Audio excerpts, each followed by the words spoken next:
He's just a real good kid. I'm not just saying that because he's my child. It's the truth. He's a real good kid. Family members tonight are struggling to cope with the loss of a young man who was killed in a boating crash this weekend.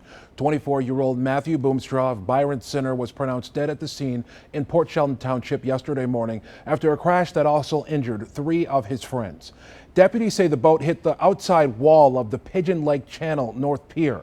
But tonight, Boomstra's family is focusing less on what happened and more on who they lost. 24-Hour News 8's Coco McAvoy has our report tonight. Good evening. The past 24 hours have been devastating for Matthew Boomstra's family, coping with the unimaginable loss. His mother and grandmother describe him as a wonderful person, hardworking and easygoing, and say he'll be missed by many. I still think it's a nightmare. Wake up today thinking, oh, that's not true, but it is true.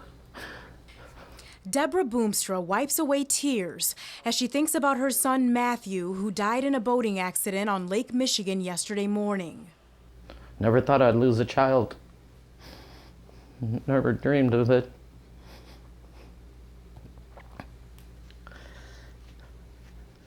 Usually it's the other way around.